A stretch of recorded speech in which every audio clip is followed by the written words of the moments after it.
My new friend, Angela McCuiston, is not an ordinary person, which makes her so special in my eyes. And if you do not know her, soon to be in your eyes and your ears. She is qualified as a personal trainer, a corrective exercise specialist, which we're going to talk about, a cancer exercise specialist, owns her own business called Music Strong, maintains several training locations in Nashville, travels to give workshops, is a special consultant for the Old Guard Army Fife and Drums Corps, published her first book, The Musician's Essential Exercises, and has her master's in music and flute performance, is an accredited piccoloist, I believe, which won the 2007 NFA Piccolo Master Class, and has recently completed her 4th Century Ride 100 plus miles, and all of this without being wanted in at least over 20 states.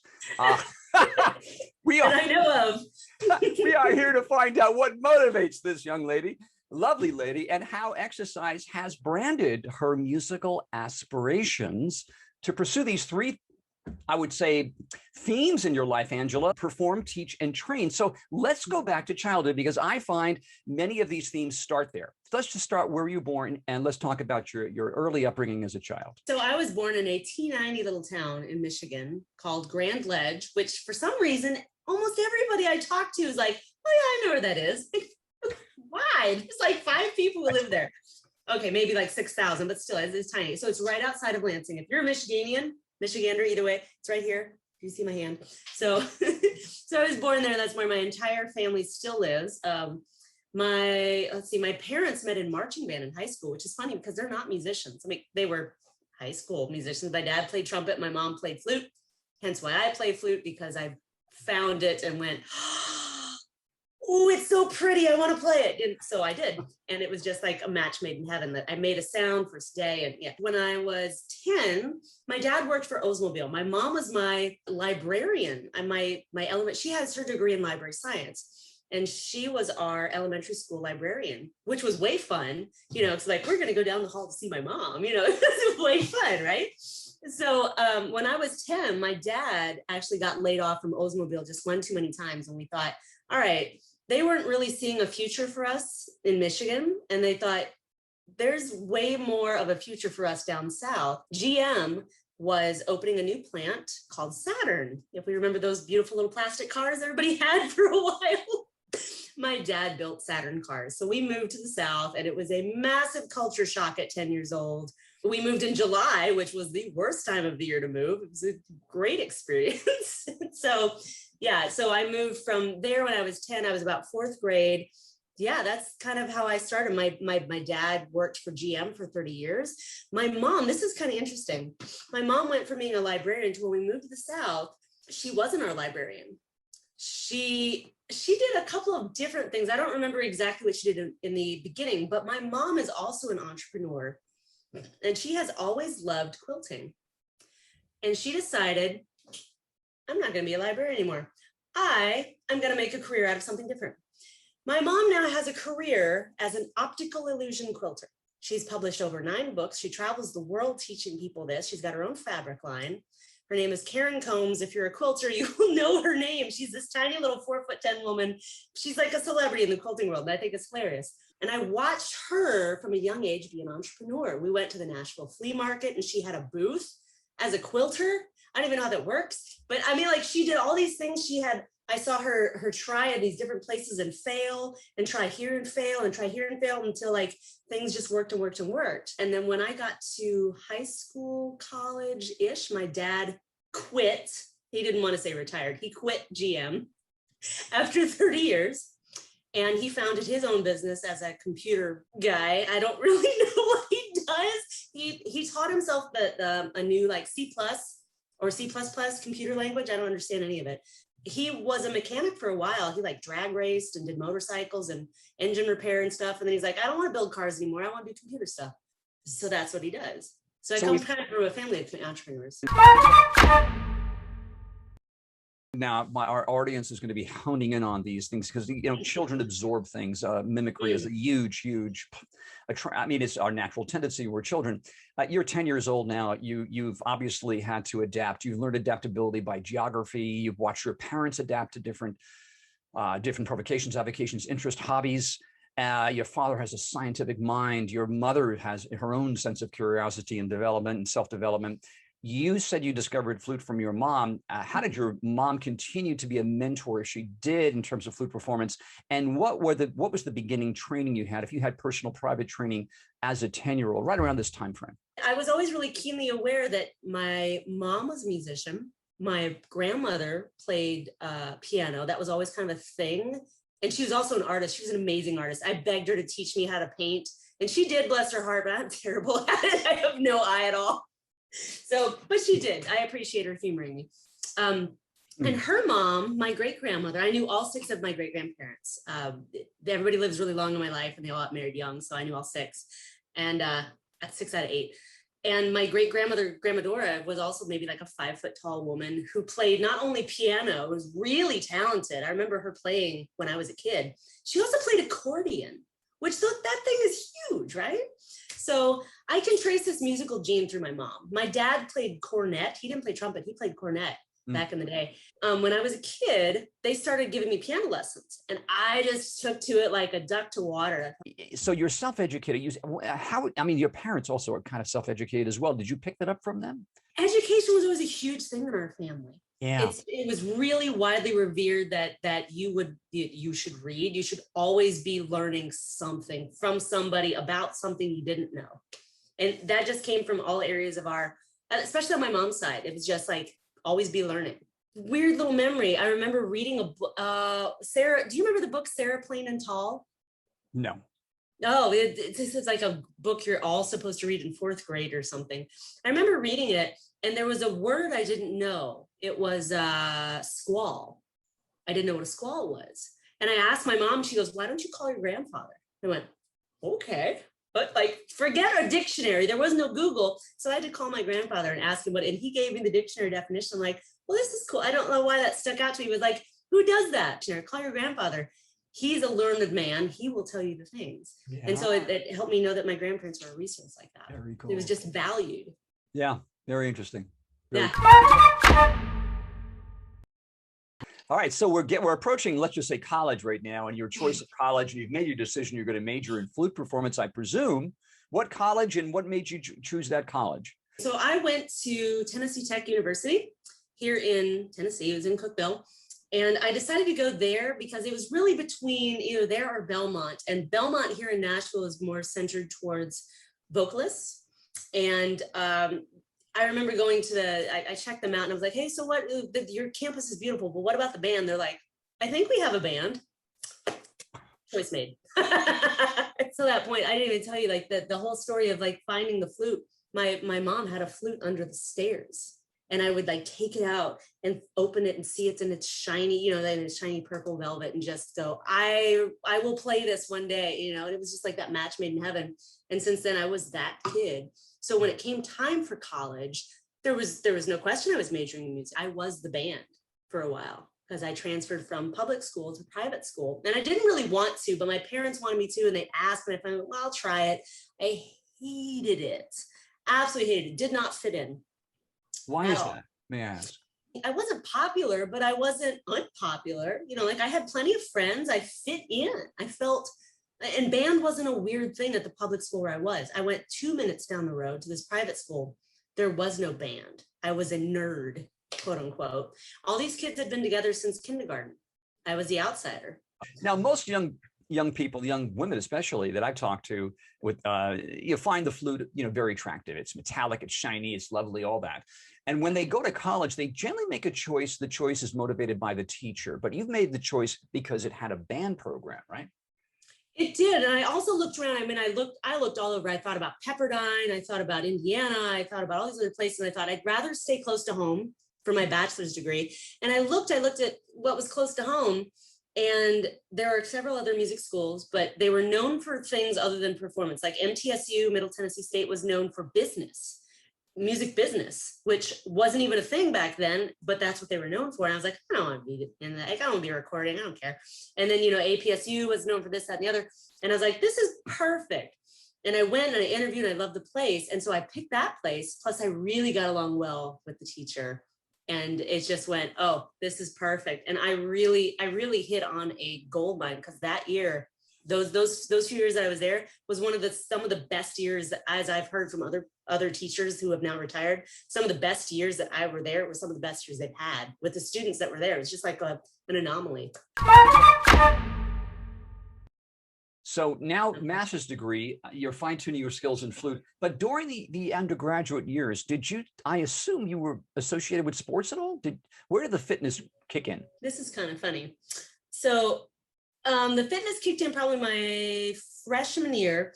There was some random guy I met who said, "Oh, we've got to get fit." And I was like, "You're a new friend. And you'll pick me up in your car. You live off campus." Okay. So he picked me up in his car and would drive me to the gym, but like 3 days a week. And we would go to the gym and work out. And I remember getting involved in fitness magazines. And my grandfather was a colonel in the Army. He was a National Guard. He was like the camp commander of Camp Grayling, if you know what that is. He and my uncle, it's like they were really steeped into fitness. And so that had already kind of been drilled into me a little bit. And I was interested. And so this guy picked me up and I started getting into it and went, "Oh, this is fun. I like how I feel." I had no idea what I was doing, but I started to make it a habit. And then I started reading fitness magazines and seeing what you could do to change your body and how that worked. And that's how it started, was in graduate school, or I'm sorry, in undergraduate. I just made a habit of it. I started going every morning. Fantastic. So let's talk about MFA. I'm not remembering exactly what school you went to, but let's talk about that.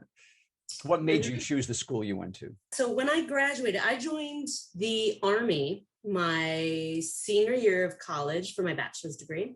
But I joined because I knew, oh, well, what am I going to do? I'm a patriot. I love to play my flute for my country. What better? And I'll get in crazy good shape and they'll pay me to do it. I'm young. I can do this. So, I thought that would be a great part-time job.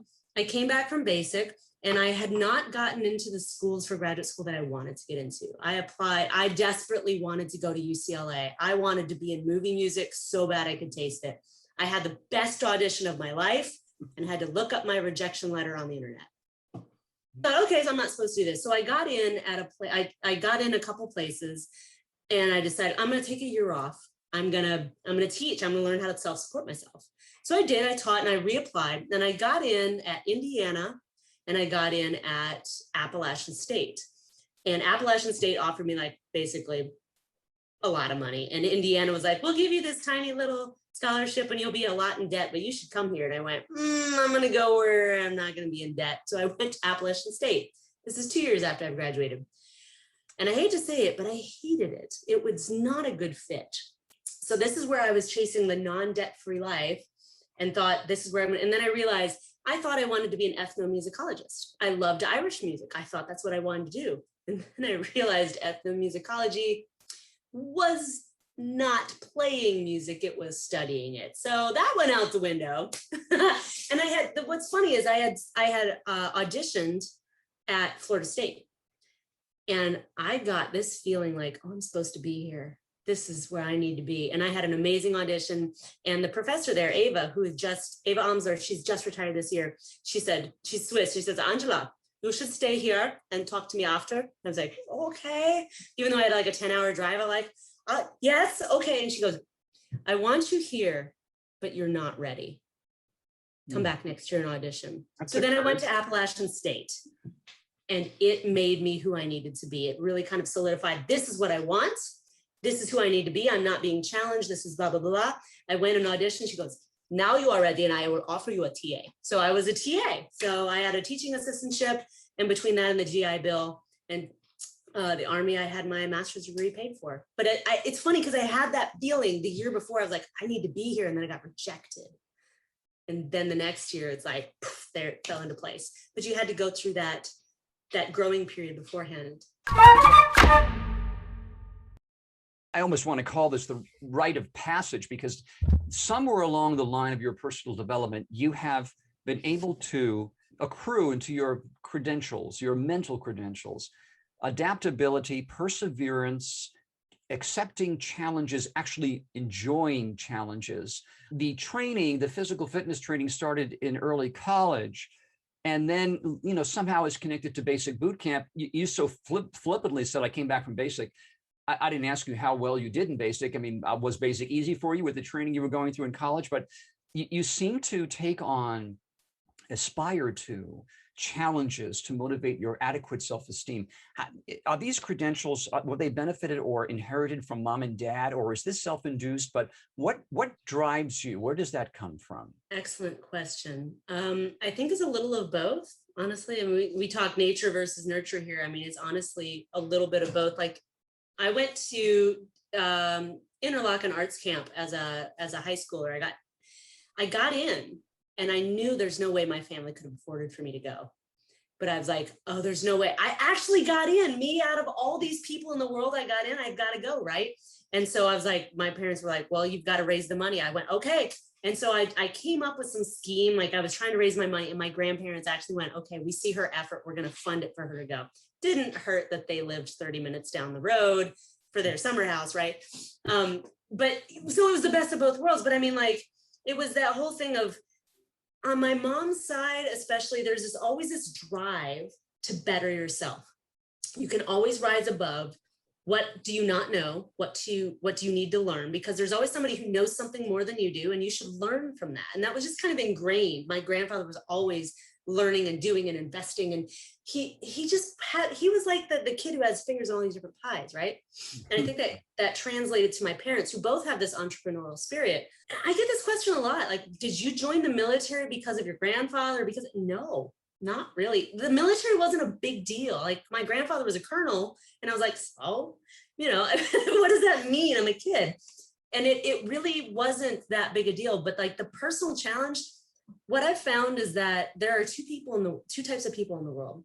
There are people who thrive off of competition against other people, and people who thrive against competition with themselves. And I am that person. For example, in high school, my 10th grade year, they had different types of bands, the honor bands that you could do. And they've changed it now. But back when I went through, you could be in all-state band in 10th grade. Now it's different.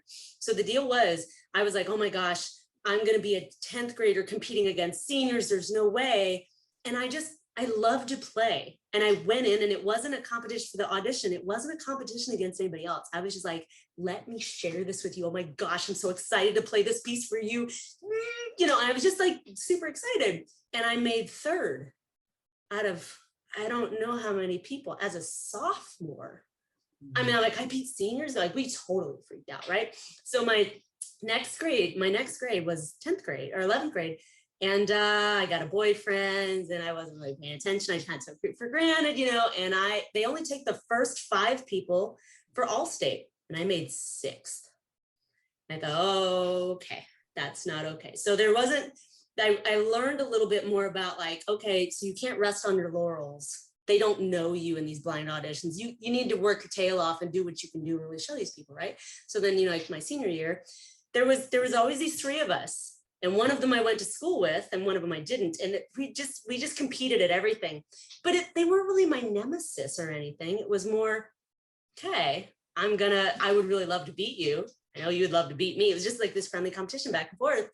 And I thought, okay, cool. I was 3rd. I'll be 1st my senior year. And I made 3rd again. So it didn't work.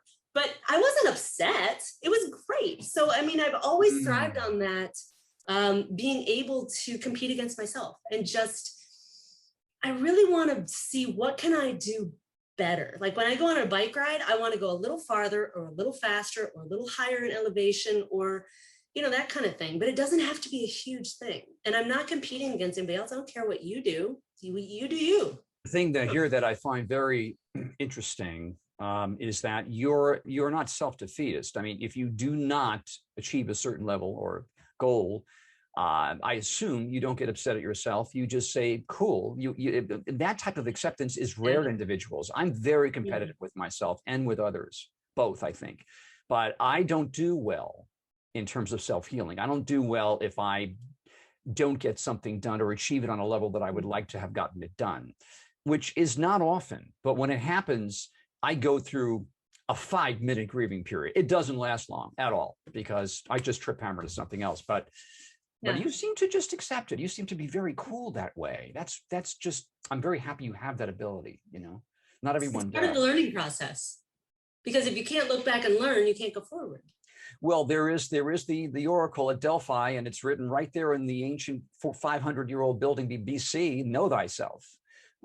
Shakespeare borrowed that so many times in his tragedies. That's what this is all about, these web television documentaries, is knowing Angela in this case and connecting these themes. So here we are, you've graduated, and there's all these tendencies. What were the choices you made that shaped who you are today? After college, there's that ubiquitous moment when you look in that mirror and go, what now? Now you're a planner. Clearly you're a planner, which is another accreditation to you. You're planning now. What did you plan? I got married. My plan to be a wife. I wanted a break, and that was all. And I was like, I'll figure it out after a year. So literally when I got married 10 days after graduation, or 7 or whatever. And I was like, I'm gonna plan this wedding, and then cool, I'm gonna let him deal with it. I'm gonna be a wife and just chill out and not have like crazy responsibilities for a little while. And I'll see what happens. And I'm just gonna take a break. That lasted for a couple of months. I was so bored. I can't, it did not work out well. So I got 2 jobs because one was not enough. And I was working out at like 4 in the morning. I'd go to the Navy base. We were living in Panama City, Florida, and I went to the Navy base and I had to work out. And then I went out to the beach and worked. And none of these were like, I tried to get music teaching jobs and they just didn't, the culture there was just not conducive to private lessons. So I auditioned for Sinfonia Gulf Coast, which is the symphony in Destin that I still play with. And I got that position. I'm now assistant principal and piccoloist of that organization. And so I started playing with them. And I started playing with the Panama City Pops that are now called something else. And so I had that, but I was also going, well, what now, right? And there was always the what now. But that first year was more like, cool. What I'm going to do is I'm going to throw myself into fitness, because I had gotten into crazy good shape for my wedding. I was like, I will meet this goal. And by my wedding day, I met my goal weight. I did the things. I was super excited. I had never felt more like a princess in my life. It was awesome. And so, I looked at the pictures like, I am a model. I look amazing. And there was no shame about it, because it's like I had worked my tail off. And okay, I'm going to take a break from music. I have thrown myself into this, and I was burned out. I was really burned out. So I wonder if personal training is like teaching private flute lessons. Let me look. And I'm a natural teacher. I've been teaching forever. If I think about it, I'm a really good teacher. So I wonder if I'm good at training. And it just, again, like a duck to water. So my name is Angela McCuiston, and I own the business called Music Strong. One day, I got injured. I had tendonitis in my wrist. I was in the gym and I had no idea what was going on, and I ended up pulling a muscle in my back. And in the musician world, we don't like to talk about injury, because that means your job could be in danger. So we're I don't want to talk about this. I don't want anybody to know that I'm in pain. And I thought, this is ridiculous. There's got to be another answer. I didn't have a plan right off. It was like, I'll figure this out, but I'm going to give myself time to figure it out, because I don't know. All I could think is, I'm going to do the next right step. And as soon as I figure out what that next right step is, I'll do that. And then I'll do this. And I took a lot of auditions up in like DC, and none of them ever panned out. They never felt right.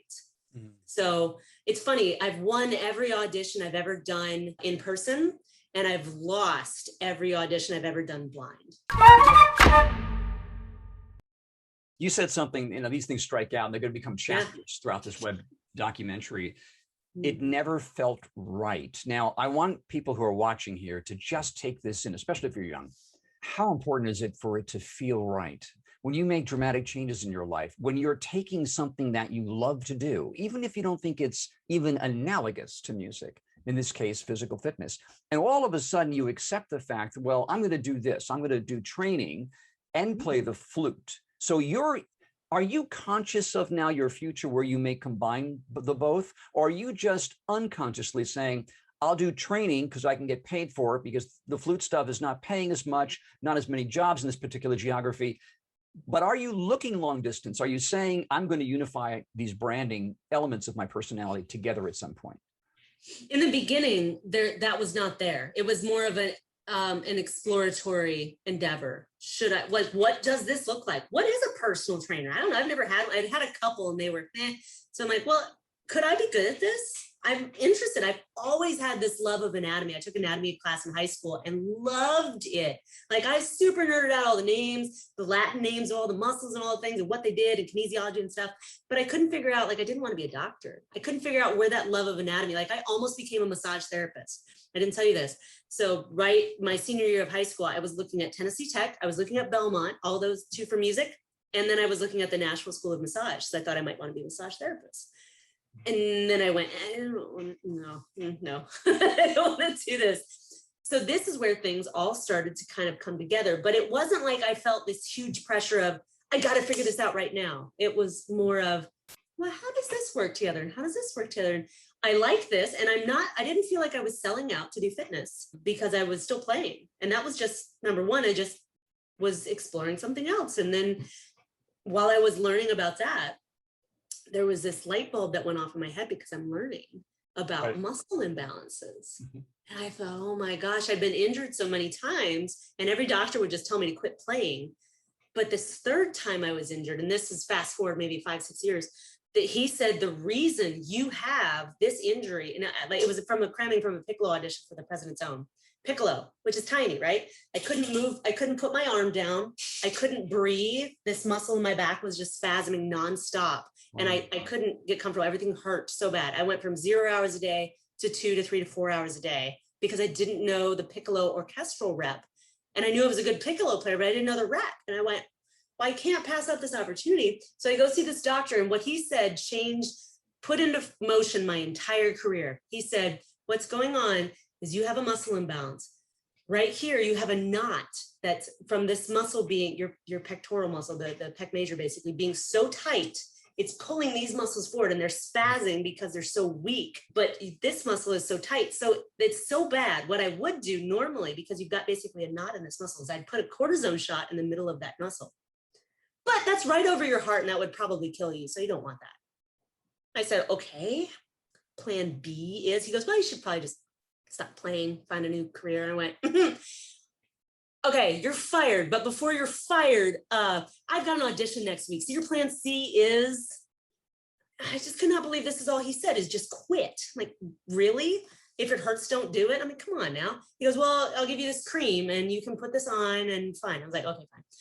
So that kind of set things in motion as I'm studying fitness, this whole thing about muscle imbalances. And I started studying more and found out the numbers are just astronomical about musicians. Like over 90% of musicians are injured as a direct result of playing an instrument. What are the common injuries that a flutist faces? Well, you hear carpal tunnel a lot, but it's not usually carpal tunnel actually. It's usually tight forearm muscles that present like carpal tunnel. Tendonitis is pretty common, rotator cuff issues, a lot of pain back here in the rhomboid, which is basically just another symptom of the chest being pulled forward. So a lot of pain in the shoulders, shoulder blade, neck issues, wrist issues a lot. Sometimes thumb stuff, but not as much. Those are the most common ones. You're a corrective exercise specialist now. And is that a term you invented, or is this an idiom that's an appellation that is frequently used in that industry? But that's actually a specialization I had to purchase after my certified personal training course. So it's a specialization I had to purchase and go through. And it's the hardest thing I've done next to my master's comps. It was really hard. You had to learn all the muscles of the body. And I do mean all. You had to know their names, where they started, where they ended, what they did, and what they inhibited. So for example, say your chest pulls you forward, your rhomboids back here pull you back. You have to know how they work synergistically and antagonistically. It was amazing. And it made so much sense for musicians. Like, oh my gosh, why are we not talking about this? Why is nobody talking about strength training for musicians? We talk about yoga, we talk about stretching, we talk about relaxing, we talk about resting. Where's the strength? It's just go to PT and then rest. The PT and rest are not the same, and strength training is not even in the thing. So no, it's not. It's an actual specialization through the National Academy of Sports Medicine. Interesting. You know, I had the absolute privilege of being a guest of honor at this a big corporate networking event. And the man next to me was also a guest of honor. And he was this very dark-skinned Indian-looking man. And he was there because he had discovered transcendental meditation yoga in Tibet. And he's now bringing that into Southern California, where he developed a practice in McCuiston. And we just kind of fell in love with each other. He's 82, and he gave me a free 2-hour yoga class, one-on-one. And I will never forget it. But he started, to your point, by telling me, we only did standing formations, but he would say, okay, this particular formation does this to the body. So first he said how good it is and what it does for the body, and then we committed to the exercise. And I think that's very, very, very important to understand. It motivates you, right? It does. Yes, absolutely. But now you're also a cancer exercise specialist, and please tell us what that is. Sure, that's another certification that I did. Somebody came through town the other day, it was several years ago, and she mentioned this. And so what it is, I thought I should probably branch out, because I know a couple of different musicians who have had cancer. And even though I don't just train musicians, I train a lot of people. And cancer is one of those special populations that people don't think about going to the gym if you have cancer. It's one of the best things you can do. And it's not just from a strength standpoint. It's from a positive mood standpoint, which I know sounds a little floofy, but I mean, seriously, there's something very empowering about lifting something heavy and doing it well. And that bolsters your mood, which sets you on a better positive path towards healing. But at the same time, there's all these things that as a cancer exercise specialist, you have to understand. Like, for example, when I was going through this course, I was training this guy who had multiple myeloma. And multiple myeloma is a type of cancer that's classified as basically having glass bones.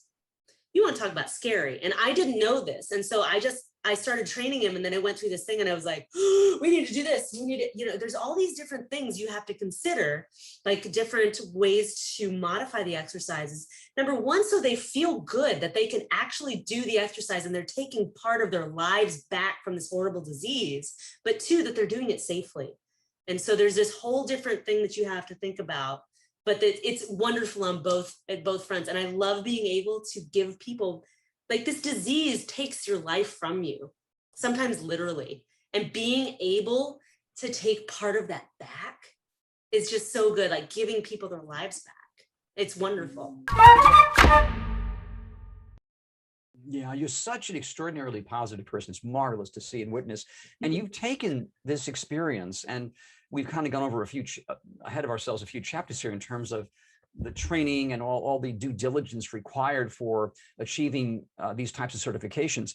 But you've also published a book, and we're going to fly in the cover of that book and show you where you can get this book. But tell us about being an author, and just some people have a great deal of fear in even trying to write a book and get it out of their system. But you've done that. Tell us the process. Yeah, so I've thought about doing this for a while, and then one day I went, well, just put it on paper. I've been journaling forever, and like it can't be that much different. And this was maybe a year before COVID hit. So I had published it before the pandemic, but then republished it last year during the pandemic, self-published. And so the whole experience was like, I want to be able to give something to musicians that's just like, I thought about this forever and ever, like, I've always wanted to write a book. And it's not a fiction book. I want to be able to give some of my knowledge to people in a simple way that they can implement at home or on the tour or in the hotel or backstage or wherever you are. And this can change your life, especially if you don't know anything. And I thought, okay, what are the basics? What are the things I tell people literally all day, every day that you wouldn't know? What are the things that I didn't know that I wish I had known that would have led to my not getting my second injury? So that's how, and literally I sat down, I think I wrote half the book in one day. So, and it wasn't like I meant to, I just couldn't stop. But once I got on a roll, I just let the words flow. And as soon as I had the idea, some people say, you got to write an outline, you got to be formal, whatever. No, I just wrote. I'm like, I'll just write it and I will figure out the where it goes later. But that's kind of how I do. I mean, I don't tend to do a lot of drafts. I write all my workout plans in pen. There's something very solid about seeing that. And I don't do a lot of drafts. I never did. So that's where the book came from. And I used one of my current, she's current then, clients who is a violinist, asked her to be my model, and a friend was is an excellent photographer. And so we just took all these pictures in my gym and went, these are the basics. They're the stuff that she was doing, the stuff I talk about every day. And then I just broke it down. And I didn't find it was hard because maybe this is naive of me, but I've always been a little bit of a naive person, because I just thought, if somebody buys it, great. I mean, if they don't, whatever, I wrote a book.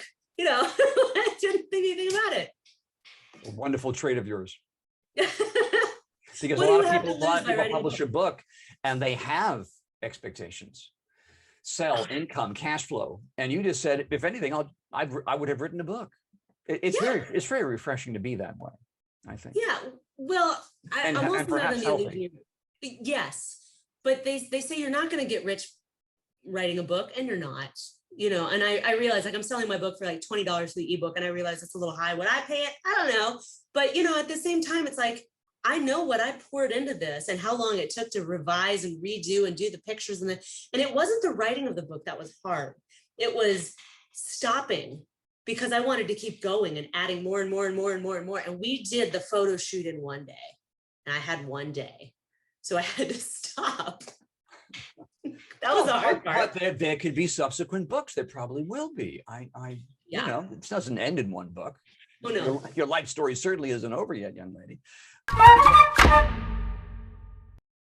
But let's talk about that 2007 NFA piccolo competition you won. So that is actually a masterclass competition. So when I say I won it, I was one of 3 winners, I think. Okay. And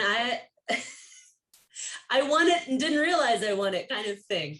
I submitted the audition. The audition recording was my senior year. Yeah, it was right before I graduated. So I played the audition. I had to submit the recording, and I've sent it out. And what happened actually was that I didn't think I didn't hear anything. And suddenly I got a call saying, hey, you got this. Can you go? You got to be in New Mexico in 2 months. I went, sure, I'll figure it out. What are you going to play? I hadn't thought that far. So I'll figure it out. Yeah. So what I did was I was like, I'll play. And I played what was on the audition. I was like, I'll just play that. Well, what I played was the Mike Mauer Piccolo Sonata. Well, one of my proudest moments. I flew out there, and I really didn't know what this masterclass was. I was being taught by Walfrid Kujala, which is one of like just the piccolo giants of the world. And I should have picked something, but I just wasn't. I was like, I'm just going to do this thing. And that's kind of how I live my life. Like, I take every single opportunity. If I think it's going to benefit somebody in some way or is a fun thing to do, I just jump on it. If it doesn't pan out, fine. I got all these other things I'm doing. This is another thing that didn't work out. Whatever. And so I did this thing, and I didn't have what I was going to play for this masterclass. So I kind of blew a really good opportunity, because Kujala was like, that sounds pretty good. And like, I didn't go all the way to New Mexico for you to tell me that sounds good. Come on. Yeah. Sure. You know? Sure.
You became a special consultant for the Old Guard Army Fife and Drum Corps. Tell us about that. Okay, so that's kind of a funny story.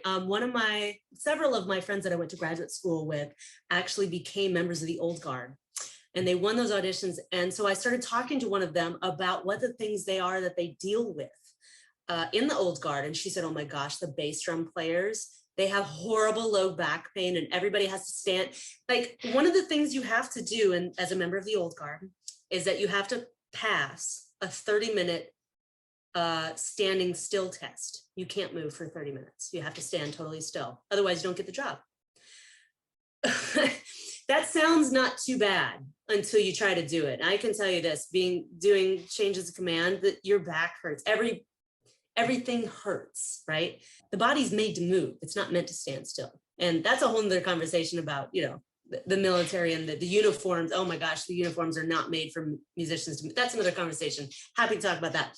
But I started talking to my friend who's in the old guard and what they deal with as musicians and how many of them are injured. And she's like, oh, we all deal with X, Y, and Z. Like, really? How are you dealing with that? And she goes, well, we aren't. We're just dealing with it, quote unquote. Well, that's not healthy. She goes, well, I know. Well, the problem is she was trying to work with her higher command, and she was telling them what I was doing, and I was all set to like go to DC and help them do stuff. And then suddenly I get a call and says, hi, I'm a physical therapist and I work with the old guard. Let's talk. And I never got to go because she, quote, took over.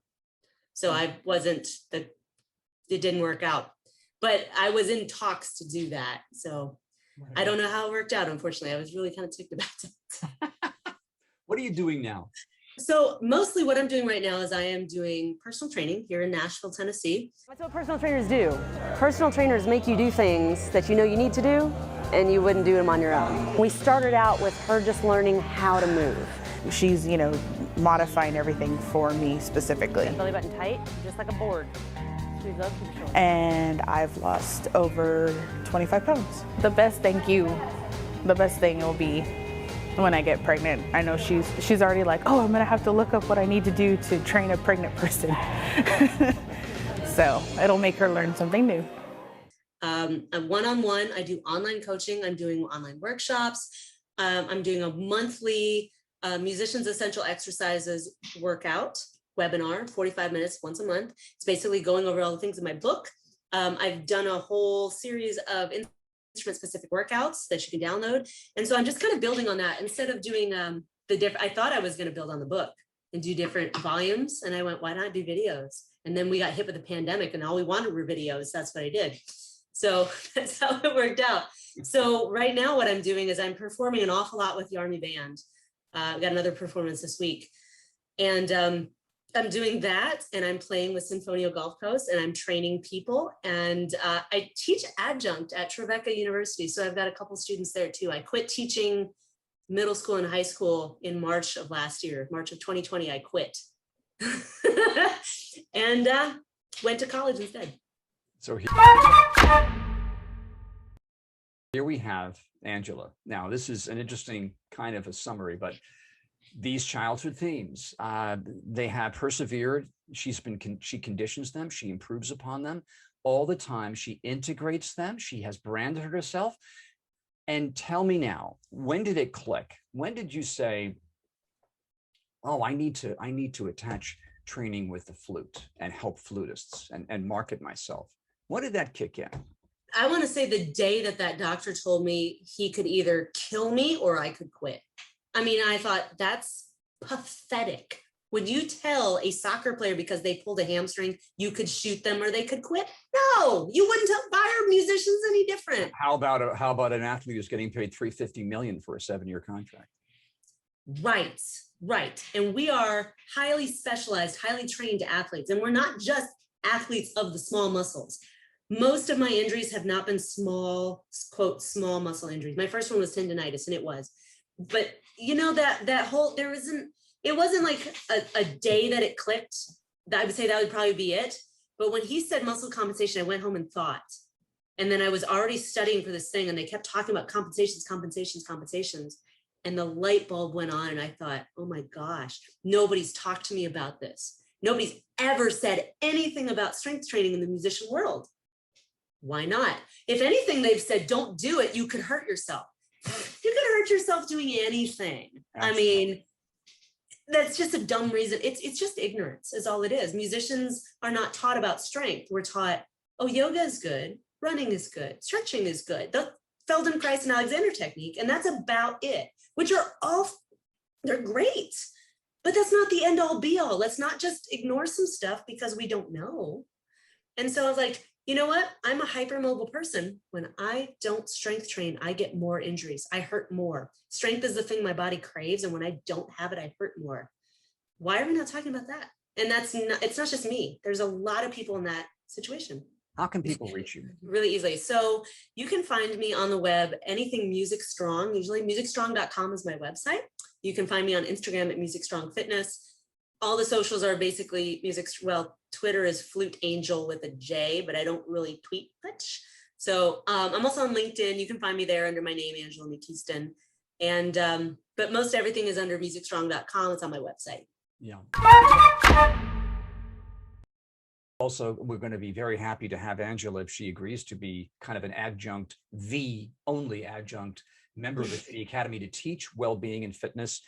There are so many degrees to fitness. I mean, we haven't talked about mental because your focus is strength, but there's a lot of mental attribution to being organized, time management skills. These are skills that musicians naturally learn. How beneficial has your music degree been to become an entrepreneur and to just live consciously in the ability to adapt, to take these seemingly not too distant themes and bring them together into an empowering cohesiveness that brings clarity, consciousness, a high level of adequate self-esteem?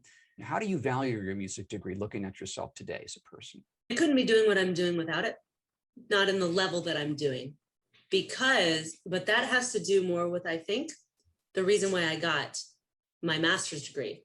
My bachelor's was basics. I just wanted to learn what I didn't know, and I just wanted to get better at the flute. But my master's was not about winning a job. My master's was, I know I am not at my full potential and I don't know how to get there. And I don't want to stop until I've reached my full potential. And I've maybe not full potential, but as close to it as I can get. And I just know I'm nowhere close to where I could be. And that was the entire point of my master's. So it helped me become the performer that I could be on an elite level.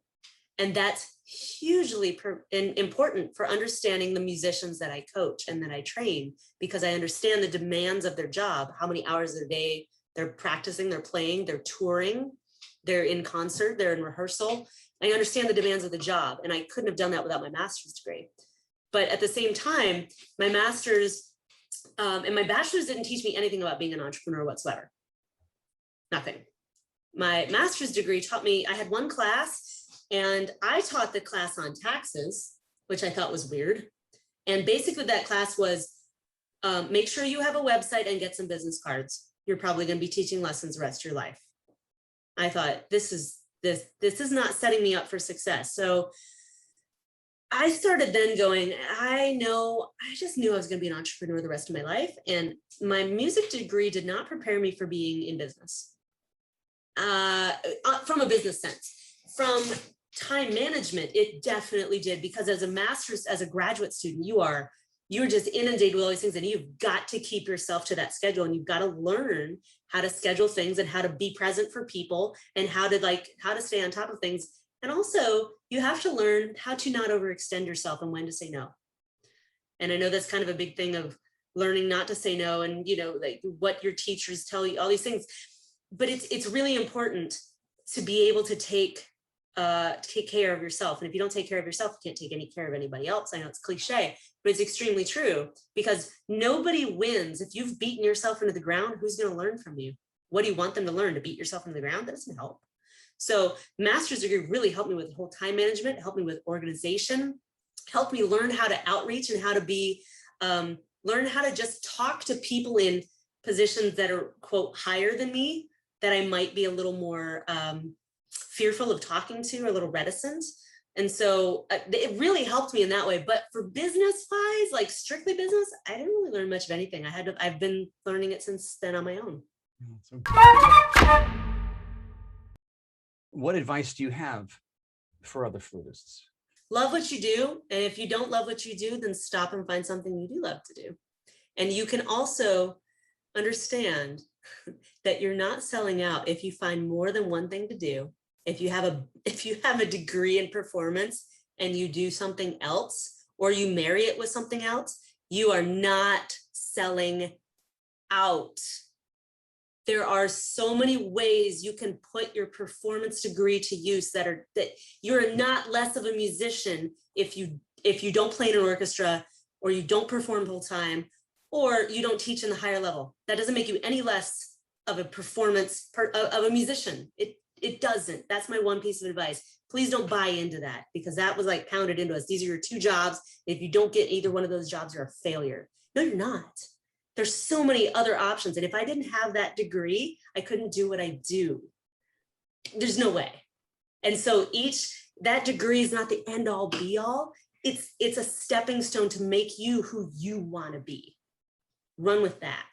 Yeah. And I think everyone listening who has known me for many years can know why I embrace this woman, because that is exactly what I feel and have felt. A little older than Angela, but there's no doubt I had a self-esteem crash when I invested a lot of my own money into a project that could have given me the one-line resume on the level of Leonard Bernstein. And I've told this story before, but simply put, after the Japanese financial crisis, it didn't happen. This was a Vatican Commission giant 2-hour spectacle for PBS with Andrea Bocelli and Annie Lennox.